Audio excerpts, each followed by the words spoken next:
Une enquête de l'ordre des vétérinaires, une plainte au prud'homme, des clients mécontents.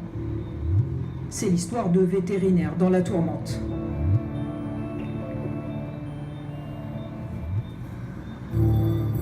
Dans l'œil du cyclone, le docteur Gaube.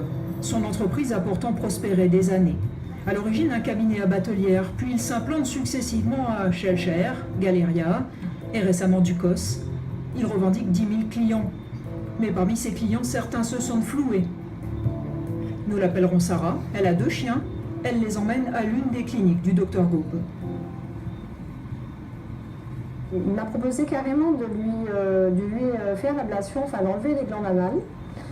Et bon, il a 13 ans. Le problème, c'est qu'après l'opération, il a été drôlement fragilisé, puisqu'il n'avait pas de problème cardiaque, et on s'est retrouvé après l'opération avec de gros problèmes cardiaques. Daco avait une grosseur au niveau de la gorge, donc le vétérinaire m'a proposé de l'opérer et de coupler 2 autres opérations, c'est-à-dire l'ablation du conduit auditif et la castration. Si c'était à refaire, je n'aurais pas fait.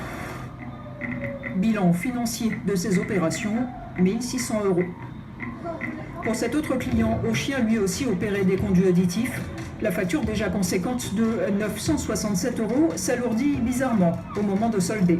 Je savais devoir à la clinique la somme de 267 €.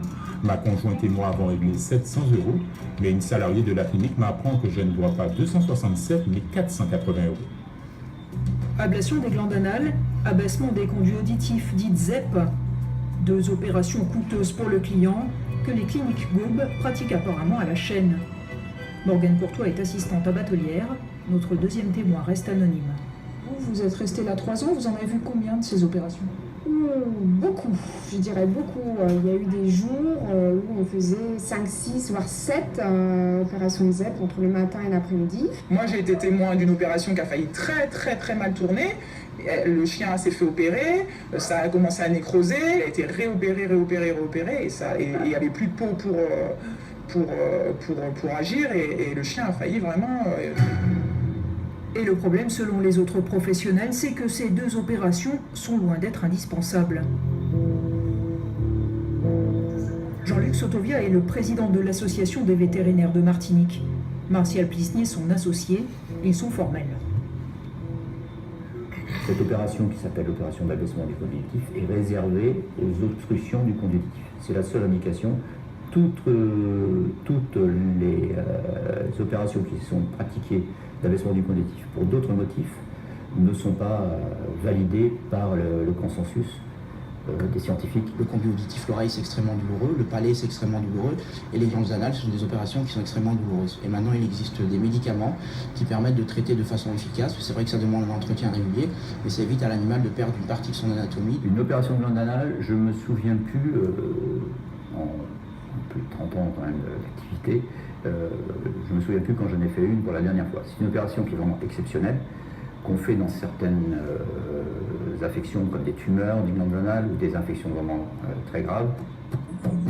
Sur plus d'une décennie, combien de personnes ont-elles ainsi payé des opérations, parfois au prix d'un SMIC ? L'Ordre des vétérinaires a donc ouvert une enquête. Elle concerne le docteur Gaube et 7 de ses collaborateurs, dont certains ont déjà quitté la Martinique. Leur passage est parfois assez rapide. L'un d'eux, le docteur Arien, a attaqué son ancien employeur au prud'homme. Il n'est pas visé par l'enquête. Virginie D'Acosta non plus. Elle est à Cayenne. Elle n'a collaboré qu'une semaine. On m'avait demandé lors de mon entretien d'embauche, est-ce que je savais vendre une chirurgie. Moi, ça me paraît surprenant comme question, parce que on est là d'abord pour soigner. Après, on est là pour aussi offrir ce qu'il y a de meilleur, de plus adapté à l'animal et au propriétaire, mais c'est pas vendre une chirurgie. Leur optique, c'est toujours éviter de dépenser le moins et rapporter gros, quoi. Je pense qu'ils prennent des gens qui sortent de l'école parce qu'ils sont malléables. Une course aux chiffres qui conduirait aussi à la vente de produits périmés ou l'utilisation d'alcool à brûler pour stériliser les instruments. Nous aurions souhaité entendre le docteur Gaube sur toutes ces accusations, mais il refuse l'interview, faute, dit-il, d'autorisation du Conseil de l'Ordre.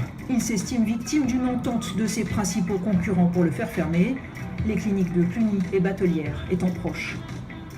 Il nous faudra cependant 6 mois de négociations pour convaincre le docteur Sotovia de nous répondre. En fait, si l'ordre des vétérinaires est coupable de quelque chose, c'est plutôt d'attentisme. Les premières alertes datent de plusieurs années. L'enquête n'a commencé qu'il y a quelques mois.